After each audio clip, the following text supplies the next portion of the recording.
What's going on, everybody? It is October 7th, and this is GooberVille Podcast. This is a real podcast this time. Okay, guys? All right. I took notes down, things to discuss, just in case I get lost in the sauce, which I'm most certainly going to.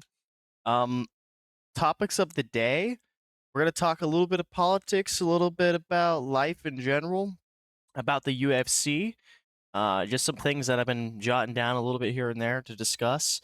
I'm currently in my PJs. It's my day off. I work nights, so really you have nights off. So I actually go back to work tonight. Should be sleeping to catch up on the sleep. So when I work 10 hours today, um, I don't fall asleep at the wheel, so to speak. But I lose my sanity every single day. I work at Safeway. I do night crew, so I stock everything, and it's by far like probably it's one of like the chillest jobs I've had because there's like no accountability or responsibility, and we don't have a manager. I guess we do, but I call him Walmart Jerry because every conversation is about him and how he worked at Walmart for 15 years.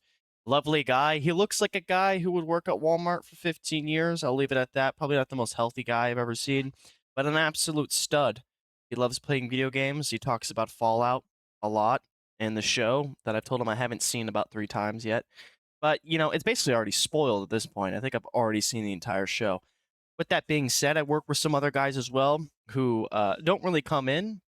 They kind of call out quite a bit, and they're all in their late 30s, mid 40s. I don't have any coworkers around my age, but some days work ethic's pretty good, but most days it's pretty shit. And that kind of leaves me floating in an abyss of, losing my sanity and having quite fun doing it, to be honest with you. One thing I really like is our store is closing. My entire Safeway is shutting down on January 4th, and we are in dire help and need of like new hires and all sorts of different things, and we're not getting those tools and resources because our store is closing down. They're putting a Mercedes dealership there. I guess the guy who owns the lot raised the price of the lot and Safeway can't pay it. I think honestly that's just a lot of bullshit that they're telling people. It's most definitely because every manager there is young and inexperienced and has zero clue what they're doing. All really good people. My consensus is our store, probably the upper echelon head honchos. Those guys coming at the big rolly watches. Those guys are like, I got a jet to catch in 45 minutes. Show me this store. And I always think it's funny, like when they do, like, so I used to work at Safeway like 4 years ago. I just went back. It comes full circle, right, guys? And I think it's so interesting that like every time there's like a store walkthrough, your manager's manager is always like, "Oh God, it gotta be top notch." But like those executives, they know your store it never looks like this. Your store looks like shit half the time, but it gets all prepped and pretty for them. And listen, I get it. I'm in my PJs. It's noon. Who am I to say anything, right? I'm grabbing a Red Bull, which is the worst idea I could possibly have right now. But I crack this open. The most beautiful Winnie right there. She's such a beautiful girl. She's a big girl now. She's 2 years old. Miss Winnie's 2 years old. We love her to death. Anyways, so back at Safeway, and I'm using and abusing the system of them not really giving a fuck anymore. So I work pretty decently hard, actually, really for the most part. Always on the go. A little swagger in my step, so to speak. Um, and yeah, I work a bunch of overtime. I'm just gonna work, work, work, work, work. I just got off the phone with a woman named Jody. She just offered me a job, being basically driving a forklift, moving steel parts. Off, we're probably gonna take up that opportunity, but it probably won't be for like another month because I'm just getting so much overtime, and I'm just kind of like, well, this could probably work for me. Anyways, that's a swing shift as well, so that's like a 3:30 p.m. to like 11:30 p.m. gig, and that's fine. We'll figure that out. Way better than working nights. Yeah. So my Safeway is just in absolute shambles, and I think it's really funny because they're like, "Don't worry, guys. You guys are gonna be okay. We're gonna send you to other stores." But everyone's panicking that they're not gonna be able to get positions, and most of them just probably claim uh what is that called when you don't work? What do you call that? The unemployment? I don't know how that's gonna work. Anyways, so Working's great. Bailey absolutely hates the fact that I work nights, and I don't blame her. Me, honestly, it's so depressing, but it's like a good position to put myself in. Just working, getting shit done, paying stuff off. Um, I'm living with Bailey. It's fun. Bailey and I are living together with her sister, who's the greatest roommate of all time because she's never here. Name's Alex. She's I see her once a week for 15 minutes. Best roommate of all time. GG's on that one, buddy. Um, I got COVID recently again. I haven't had COVID in probably like about a year. I get sick once a year, and ever since the pandemic, if you can call it that.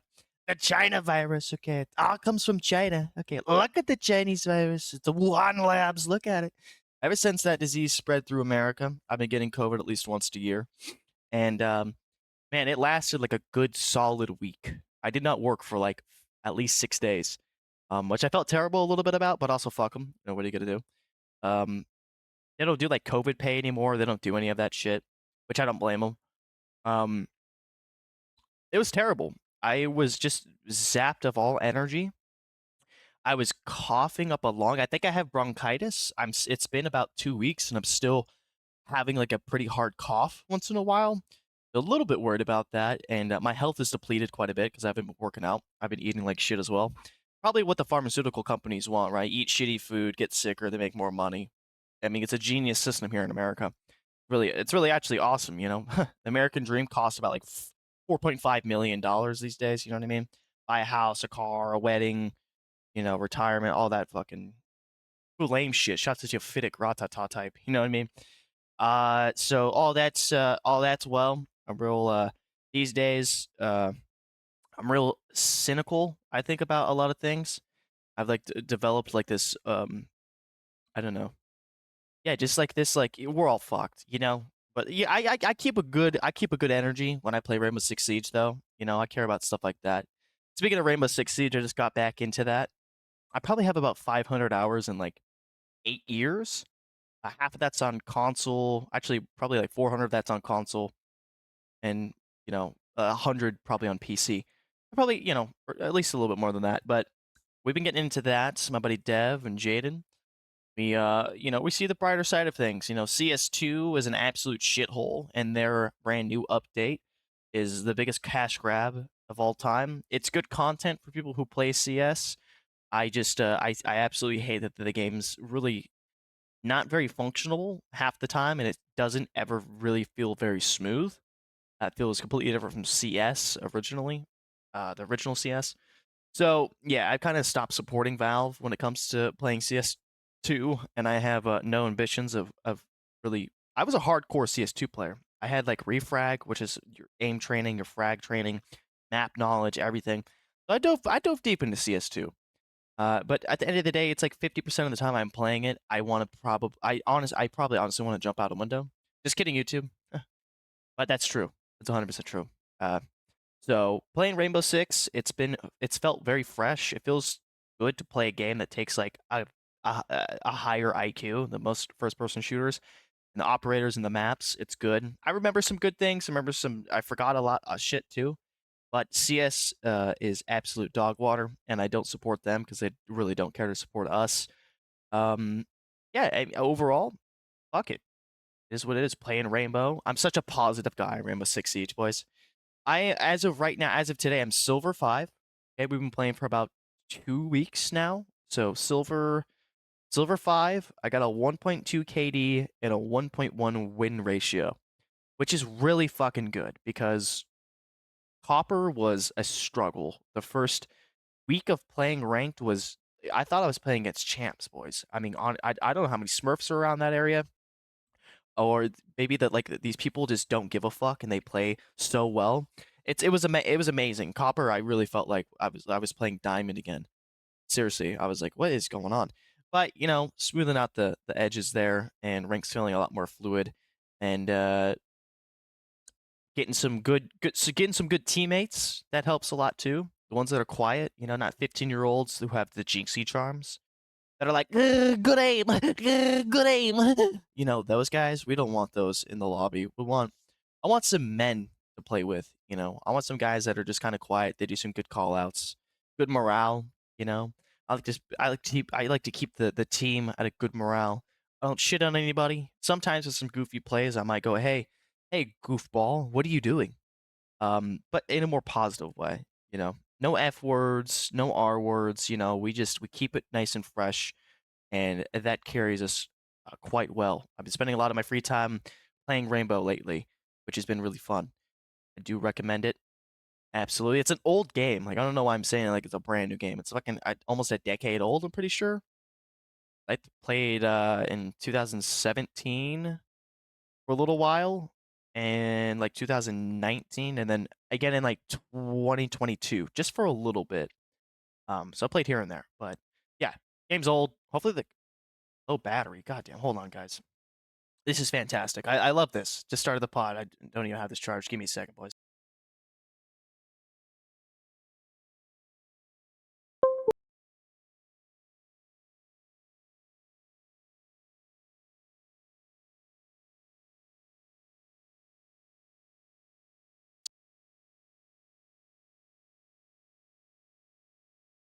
All right, there we go. Okay, we're back, boys. How to plug this bees in, I guess. Anyways, if you're wondering what headset this is the Hyper Shark 2 V2s. It's Razer, it's real generic shit. Wireless headphones, Drip drip. My money got me drip drip. What's the thing Mark Wahlberg says? Money got me drip drip. I don't know. It's a classic one though. Let's talk a little bit about the UFC events lately. UFC 307 just took place last Saturday. Um, 2 days ago. I don't know, that was hard for me to think of. And I got a little fucked up watching the fights. I thought they were, honestly, I thought most of the fights were pretty good for the most part. I would say absolutely some of the worst judging I've ever seen in my entire life. I've been a mixed martial arts fan ever since George St. Pierre versus Nick Diaz. That was probably 2013, I would like to say, something close to that. The first UFC fight I ever watched in my entire life was Forrest Griffin versus Anderson Silva. That was the very first one I remember very vividly. My dad was living in Seattle, and it just happened to be on. I was like, that's the coolest shit I've ever seen in my life. Been a big fan for a long time. Um, let's start off with Wonderboy Thompson getting laid out by Joaquin Buckley. I'm not super surprised. Wonderboy really doesn't stand his ground. I think he when he was younger, he had a little bit more confidence in shooting, a right hand down the middle or throwing a bit of knees and teeps, his little karate blitz stance. He was a little better with like the range of finding where to hit the target. As he's gotten older, he just backs up a lot and he expects someone to move in a linear angle to try and catch them.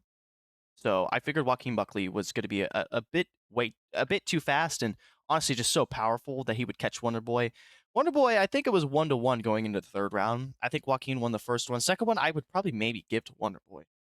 And then in the third round, obviously, Joaquin Buckley came and dodged right underneath and just slept the boy.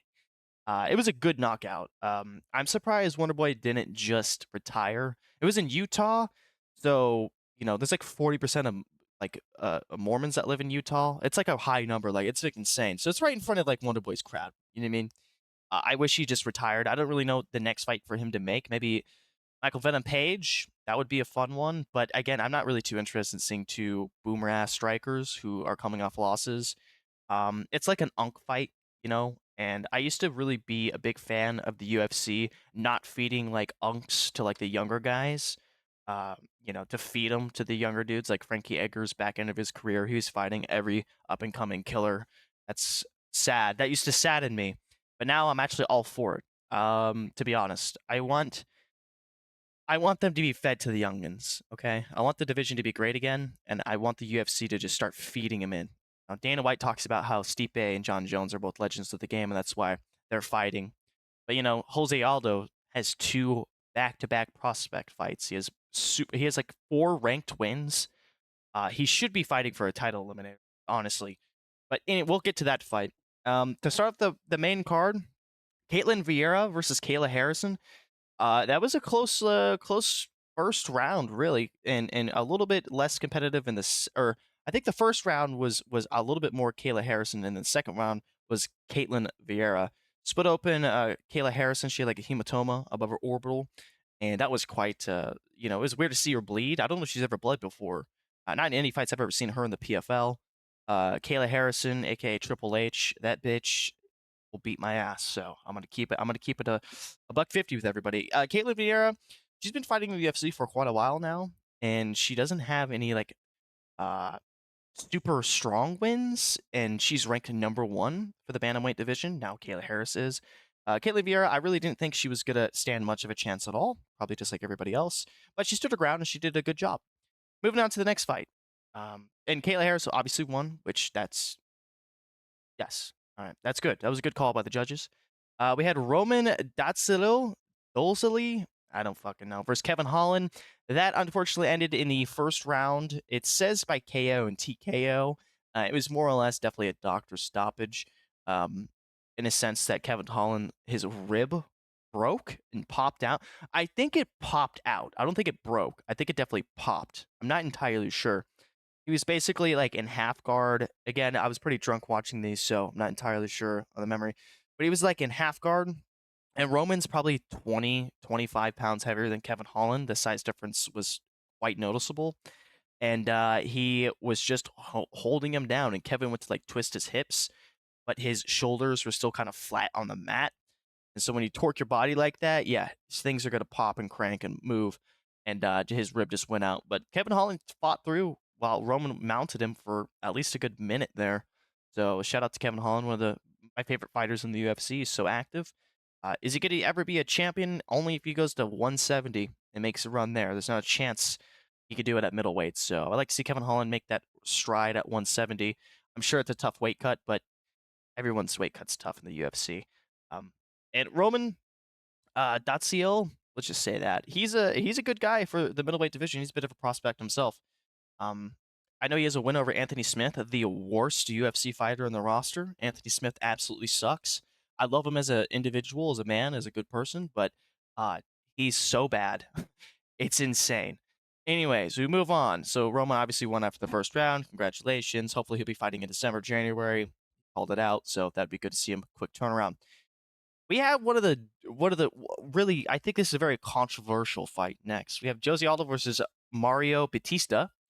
And I thought Mario Batista absolutely won that fight, but the way he won is pissing people off. Jose Aldo outstruck, outlanded, um, significantly more or less, and did more damage. He obviously, people just love Jose Aldo, so anytime he throws anything that lands, people get a good pop off. And I honestly think Mario Batista shot for like 9 takedowns. Jose Aldo defended him. Let's give a round of applause for Jose Aldo's defense when it comes to um, defending takedowns. Marab took 16 shots. The current champ, who just beat Sean O'Malley, took 16 attempted takedowns on Jose Aldo. Jose Aldo stuffed all of them.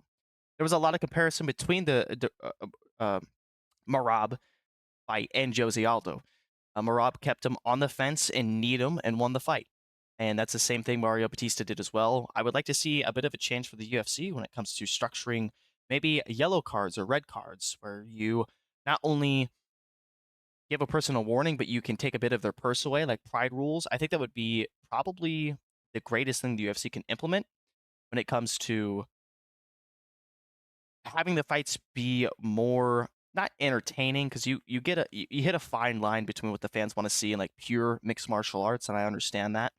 But you shouldn't be allowed to just fucking hold someone against a cage and just knee them. That's it. You're kneeing their thighs, they're punching their thighs, and it's stalling. I want to see good action. I want to see a bit of a system put in place where there is a yellow card, there is a red card, there's something to be hold people accountable for. Even mounting people now in MMA, that used to be a finishing move 5, 6, 7, 8 years ago. You got mounted, you were dead, let alone 10 years ago. You were dead. Now a lot of people just sit there and they kind of just, punch them out. They're not really advancing to really any positions.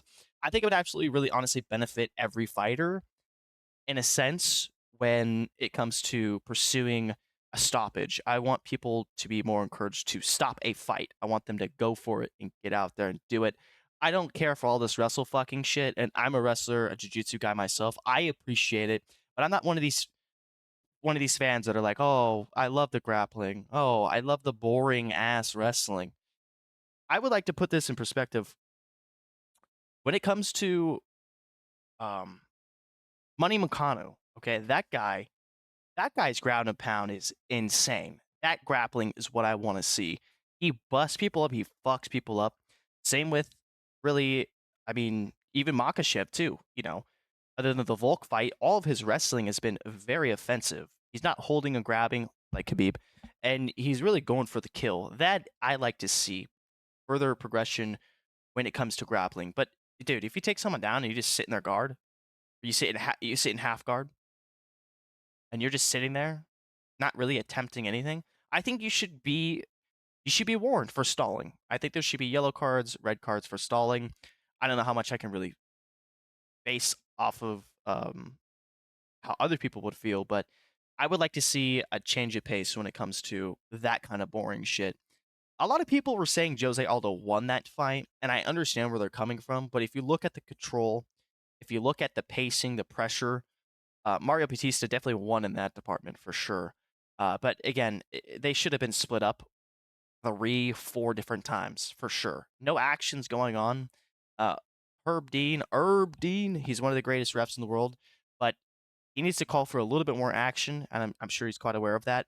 But he should have separated them multiple times. There was about a minute and a half, I think, in the second round where Mario Batista was literally just holding Aldo against the cage. And to be fair, it's Aldo's responsibility. And I'm not saying honestly, Aldo should be fucking fine too for stalling. You can't just sit against the cage and like hope to God someone, the ref pulls you guys apart and separates the action. I understand that. It's both men's really own will. And Jose Aldo could have definitely used a little bit more of that energy to get up off the cage. But again, it's a difference between progressing and moving forward, who's in position to cause more damage. And that fight was embarrassing to watch. Mario Batista's stock just went way down. He just beat Ricky Simone. And shout out to Ricky Simone. He's from where I'm from. Good dude. He just hasn't been the same since the Uriah Faber fight, but that's okay. That happens. You slip and you fall. You get things back on track. Hopefully, we'll see Ricky fighting here soon. Hope so. Uh, but again, Mario Batista, his stock just went all the way down. Jose Aldo's still a king. I really hope the UFC gives him a good next title eliminatory fight, to be honest with you. Um, we'll see about that. On to the next fight. This is the worst judging I've ever seen in UFC history. And I'm probably a little like, people are probably going to be like, it wasn't that bad of a call. Terrible fucking call. Rappel, well, Pennington versus Juliana Pena. I think it's Pena. I'm pretty sure. Listen to me. Both these women made $1 million this fight. I mean Rappel. I just say Rappel Pennington. We're just gonna say that she probably made like 500 G's for sure, easy. But Juliana made $1 million for that fight. Like if you look at women's MMA, it's pathetic. Most women's mixed martial arts these days, it's just nowhere near. I feel like we're modern day UFC is the worst it's ever been with the best prospects, the best contenders in a division. I'm not exactly sure why that is. Maybe I can talk about that a different time. This performance was horrendous. I honestly, Rappel absolutely beat the fucking snot out of Juliana Pena. Juliana got a few takedowns. She had a bit of control time. Her striking was a little bit crisper in the earlier fight. She has like that caveman hunch like this when she fights. And she beat Amanda Nunes, so people love her, I guess, but she's absolute garbage. I thought Rappel Pennington dropped Juliana at least 2 or 3 times. You don't get dropped 2 or 3 times in a fight and win. I'm sorry, Robert Whitaker versus Yoel Miro. The second time they fought, same thing goes for you, Robert. You lost that fucking fight. Anyways, if Yoel didn't miss weight for that title fight, they would have strapped the belt around him. Anyways, I'm just saying, Rappel Pennington, I absolutely thought was wiping the floor with Juliana. And again, I was a little drunk, so maybe I have to go back and rewatch that fight. But when they said at the end of the fifth round by decision, round 5, Juliana Pena. I jumped out of my fucking chair and I went, what the fuck? This judging, the commission, the athletic commission or wherever they're hosting these events, need to fucking be deleted. They need to get a whole new resume. I don't think you should be allowed to judge a mixed martial arts fight or a boxing fight unless you've had experience with the sport. Ex-professional athletes, cool with that as well. People who have competed in the sport.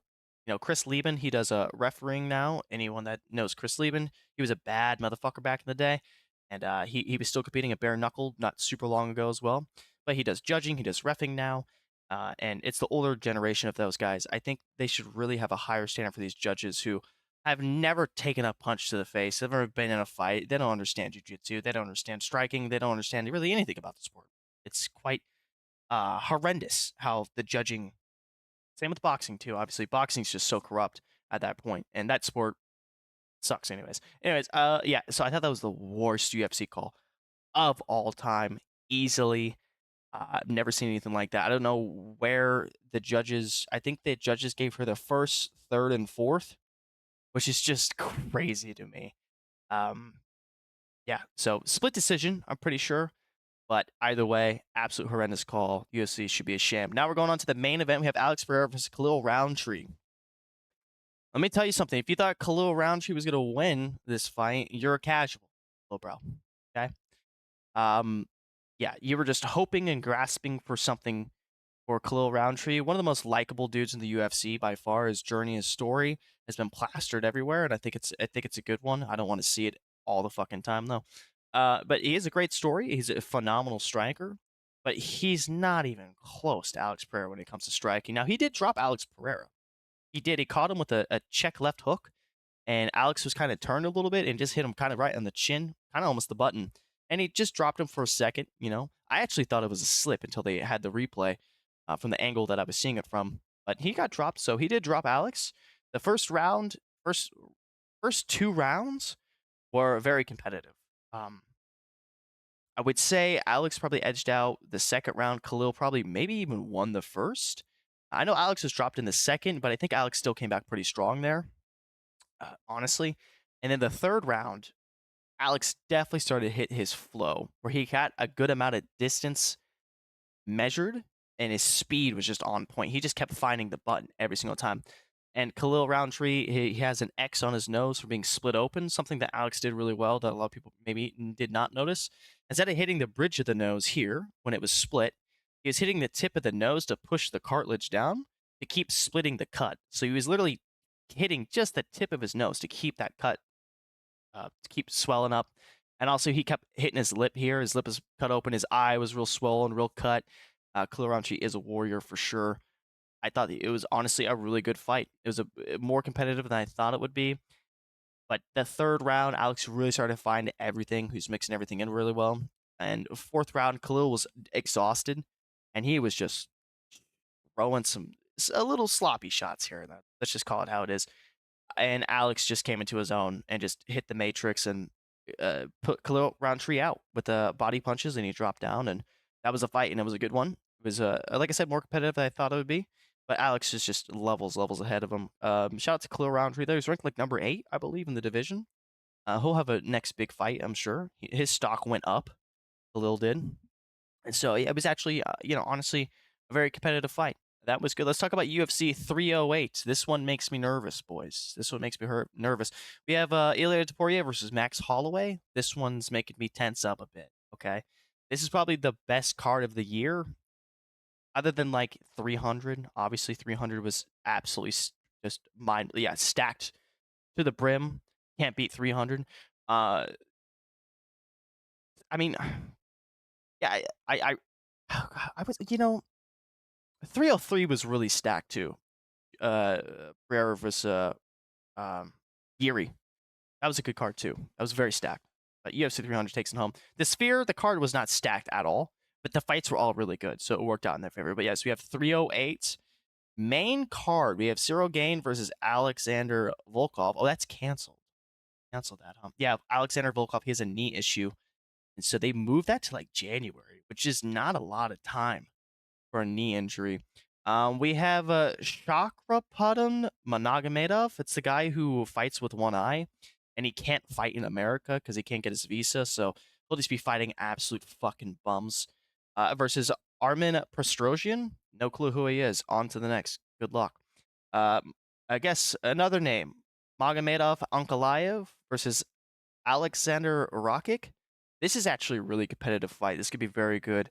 Monogomedov is ranked number 1 or 2 for light heavyweight. He's the only person that would be able to wrestle with Alex, or the only person that would take a fucking shot and attempt to. Everyone like standing right in front of Alex Pereira, think they're gonna win. Sanity. Um, Alexida Rakic. He's 14-4. He's had some tough losses against really good competition, though. A lot of good prospects. He's super, super, super fast for a middleweight, and he has like a long, lengthy build. So he might be able to catch an Magnatov coming in or something. Single leg, double leg. Maybe he throws a sloppy overhand right. Uh, so that's gonna be a competitive fight. I really don't care who wins that one. I'll be honest with you. Next fight is at featherweight. We have Lerman Murphy. He's 14-0. Never heard of him before in my life. Fighting Dan Ige. Dan Ige is striding into becoming a fan favorite. Gotta love Dan Ige. Stepped up in less than 24 hours to fight Diego Lopez. What was that? UFC 305, right? Or no? I don't remember. Anyways, that was a good fight. Dan Ige, must respect him. We're coming to the co-main event here, which everyone should be excited about. Robert Whitaker versus Hamzat Chimaev, or if you're a Colby Covington fan, Khamzat Chimaev. This fight, I'm so happy they rebooked this one. Khamzat Chimaev is one of the most dangerous men in the world, but he can't fight a flu, save his life. So he went from the most active UFC fighter to the least active. Obviously, he's been sick and he's been in bad health, which really sucks. But the guy can't be at a common cold. You know what I mean? So we got to fix that. Bring him to America. You know, let's get him some good health care. Let's get him in here. Let's get him here. You know, I don't know where he's at in the mountains of Caucasus, wherever he lives, but whatever he's doing over there, it's killing him. He's sick all the time. Anyways, last time he fought was Kevin Holland, and he missed like 8 pounds to fight Nate Diaz, excuse me, which is crazy. That's so long ago. That's like literally 2 years ago. And then he's fighting Robert the Reaper Whitaker. Jesus Christ, this is a banger of a fight. I'm a huge fan of both these guys. I'm gonna edge this out to Robert just because of the inactiveness of Hamzat Chimaev, and plus, or no, I guess Hamzat fought God, old champ at 170, Kamaru Usman. I cannot believe I forgot that. Kamaru stepped up on like what, a 2 week notice, 10-day notice, right off the couch, to fight at 185, and Usman won that third round. That's all I'm saying. This is a 5-round event, which I'm very excited for. We really need to see Khamzat get those 5 rounds in if he can do so. And Robert, I'm gonna have to edge this to Robert. There's either two ways this fight will most likely go.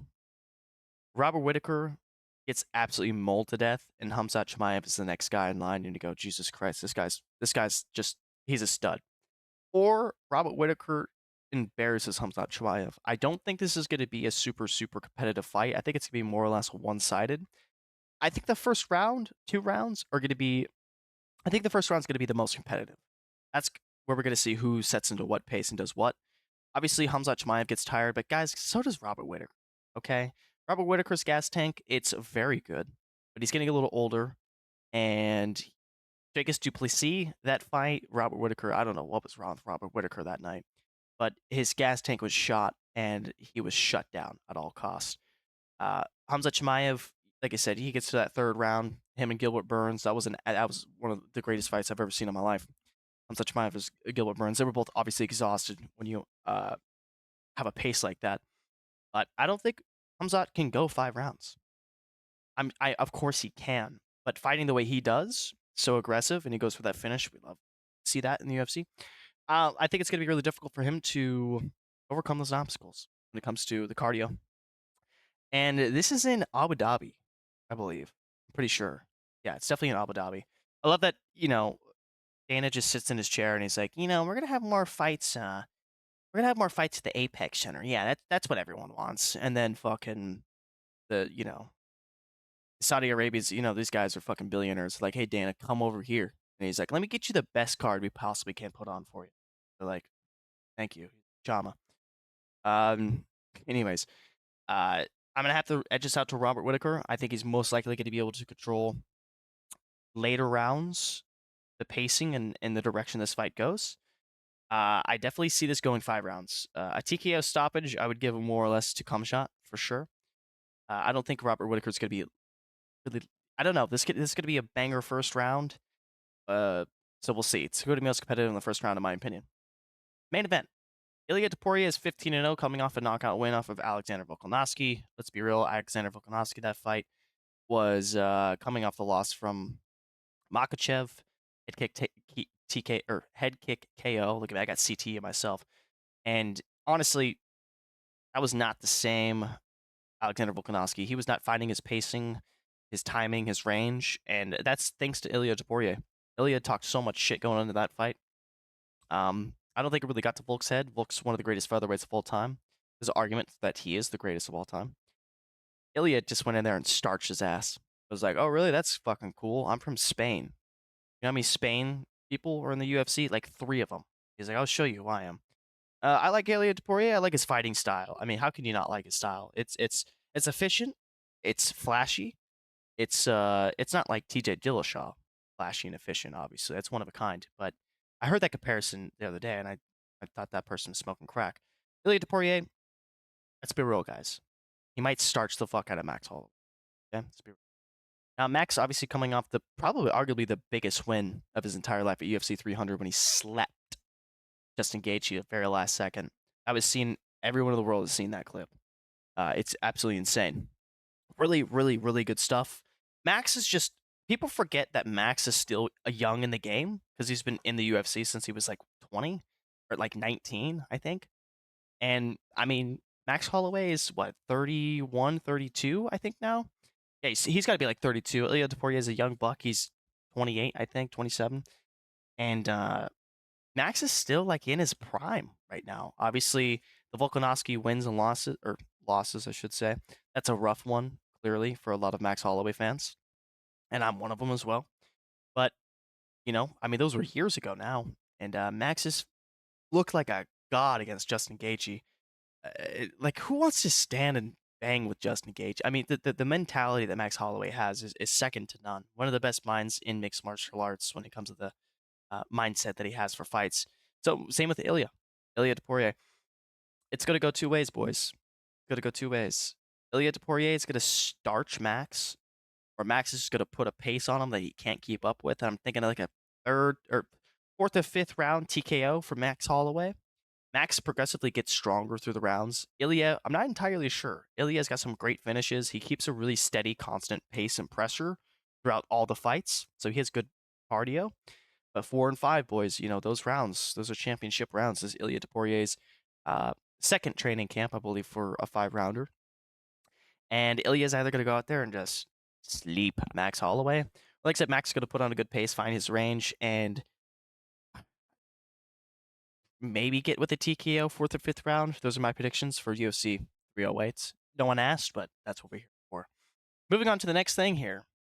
I watched Waltz versus JD Vance, their debate, both the vice presidents, and it was the best debate I've ever seen in my life. It was like, they weren't like enemies. You know what I mean? They were competing and being competitive, but they knew that they weren't enemies. That makes sense. It was not a nasty debate. It was very respectful. Both men had, um, both men had good points, and they talked very delicately and very calmly, and they both had like a mutual respect for one another. Both policies from each party was well spoken of. They both came up with great points themselves. Tim Waltz, he's an interesting guy. So is JD Vance. I would give JD Vance definitely the edge in that conversation. His confidence was at an all-time high, and he definitely was going on about a 3v1. But he did his work, and I give that debate to JD Vance. I think a lot of people are really proud of him. Tim Waltz, though, honestly, is a good guy, though. I really respect JD Vance a lot, even though he puts like tampons in boys' locker rooms and stuff. Like, I'm not a huge fan of that, but whatever. Both men, both good men. And it was the best debate I've ever seen in my life. I liked it. Trump's been getting shot at a lot recently. That's terrible. You know what I mean? It's crazy. I actually just had a conversation the other day. It was about like 6 o'clock in the morning. Started my lunch. I start my lunch at 6 a.m., boys. Most of you guys are sleeping. I'm eating. I'm numbing it up, boys. Um, there's a woman named Kelly at my Safeway. I'm doxing you. Sorry, girl. She came outside and we were talking about the store closing down, and we somehow got into politics. And I thought my mom was like the biggest Trump supporter in the world. You know what I mean? But like, there's a lot of people like that out there. I just don't meet them all the time. I have not met anyone anyone that like I really know that's like a big Kamala Harris fan or like a, Tim Waltz fan. And maybe that's because I'm the area I'm in life. But, I'm in a blue state. I don't know a single fucking person that's that dumb. That's like, oh, well, it's just people hate Trump, right? I don't think a lot of people really like Kamala Harris, but they just hate Trump. So, I mean, I understand to an extent. But, anyways, this woman for 20 minutes, like, we talked about the craziest shit. I actually can't even bring it up. I'm pretty sure this video will probably be flagged or taken down. It was bad. It was crazy. I was just like, Jesus Christ, like, I look like that much of a hick? People are like, yeah, boy, you want to talk about Trump and Kamala for 20 minutes? And I want to eat my food, bitch. Get away from me. Uh, anyways, yeah, we got to stop trying to kill political leaders. I don't know why I say political leaders. It's just Donald Trump. He's the only one being shot out here. Let's be real. But I think it's just crazy that like Kamala and all those people, they'll go on the news the next day and be like, he's a threat to democracy, right? This guy is Hitler 2.0. She doesn't say that. The implications. Anyways, it's disgusting. I hope that stops. I guess I have voted. The election is a month away, which is pretty crazy. I feel like something huge is gonna happen this upcoming month. Every 4 years of my life is an absolute shithole because obviously it's the craziest time of the year when it comes to voting, all that stuff. And I think honestly, if you think either party really cares about you, you're kind of dumb. But this election seems to be the most important one of my lifetime. I'm a young buck, 24, but it definitely seems to be a very important one. And I don't really want to go to World War III because Taylor Swift is like, it's the vote now. You know what I mean? That bitch is out of touch. She's a billionaire yacht club. You know what I mean? But anyways, yeah, I don't feel like going to World War III because a bunch of girls are like, I spend $700 for Taylor Swift. You're going to war. Anyways, I digress. Voted, and I'm hoping this month will just be smooth sailing. I know it won't. Hurricane Helene, that is terrible. What's going on in Florida right now? Down in the southern parts there, it's terrible. I feel so bad for those people. This is a huge hurricane. I love that we spent like $100+ billion to Ukraine, but like people in Helene get like $750. What kind of fucking world do we live in, man? It's such a joke. We're just so dumb as a country. Absolutely insane. Anyways, you think there'll just be more common sense, but like we're all pivoted to, I'm like not left or right. I'm someone that wants to move forward. I like to be a part of that party. That doesn't mean like I'm an independent either. I just want people to stop being really fucking stupid. Obviously, the system set in place is to divide us, and the people who are pulling the strings are doing a really good job at that, which should scare the living shit out of people. You shouldn't really care who too much is in office. Obviously, you're gonna have your pick, and that's cool. This election is very different, probably, than the previous ones. With that being said, it's like they're both puppets in a sense, right? Either party, but the people who are like running shit right now gotta get the fuck out of there for sure. It is not good. Um, so much for a democracy and living the American dream. I'm not even gonna be able to afford like a trailer. You know what I mean? It's gonna be great. I'm gonna live in a shitty apartment like this one for the next 15 years and be like, I got enough money to buy a house. I can't buy a house because they've all been bought off by China. Think about that. Think about that. No, I don't know. But anyways, yeah, we're fucked. But all smiles around here, boys. All smiles. Oh. taking a sip of the Red Bull. That was good. I needed that. Talking a lot here. Let's see. Talk about Twitch a little bit. The state of Twitch. I haven't been on Twitch in months, and I went on there the other day, and I just watching some people I follow and stuff like that. And I don't know if it's just me, but like no one seems to be enjoying streaming right now. I'm not talking about like the big streamers and stuff, but like the local scene, like someone you follow that has like a few hundred followers or a few thousand or whatever. No one seems to be enjoying streaming. It's so weird. I didn't go in with that mindset. I just was looking around. I'm like, what is happening? Uh Obviously I don't stream anymore, boys. I'll stream for Grand Slam. We'll figure that out. All right. Shotgun Elite, we'll figure that out. We'll get that sorted. We'll do it. We'll do a fun little stream. Uh, but yeah, streaming's such a weird atmosphere.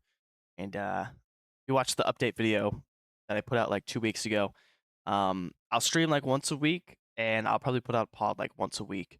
I'm gonna get a extra microphone and a pair of headset so I can interview anyone in like my actual life. Maybe that'd be kind of fun.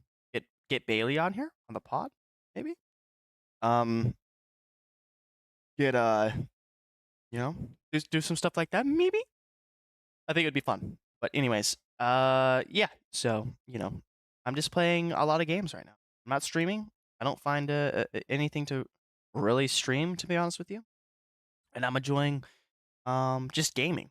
It's a nice change of pace. But honestly, I'm gonna leave it at that. Yeah, which seems like a dead space right now, like creatively, and it's kind of scaring me a little bit, to be honest. Um, Here we are, though, boys. I figured I'd crush out this pod, and I'll start to be a lot better at these. Not that I'm terrible. I can talk all day long, clearly. Obviously, anyone that knows me. But realistically, I mean, I would like to keep doing this a little bit more often. It'd be fun. Get some boys on the pod. It'd be fun. And yeah, next week we'll put out one next week. What day is it now? Today's Monday. Yeah, next week we'll be here maybe next Monday. We'll see, something like that. Anyways, boys, I appreciate you guys all. Please drop a follow. If you've made it this long, type in the comments "goo goo gaga," and I'll know who you are. And you're a real one for that, G. If you gotten this far, "goo goo gaga" like a fucking baby. I don't know why that was the first thing I thought of. No Diddy though. Know what I'm saying? Oh, the Diddy thing's crazy. I gotta save that. We're saving that one, boys. I want to wait until they kill him or he starts fucking singing. You know what I mean? That's gonna be a good one. We'll have a full episode dedicated to the deep lore of the Diddy parties. That will actually affect LeBron's legacy. No cap. Anyways, much love, guys. Thank you so much for watching. Any suggestions? Leave them on down. Bye bye, guys. Love yous. Mwah.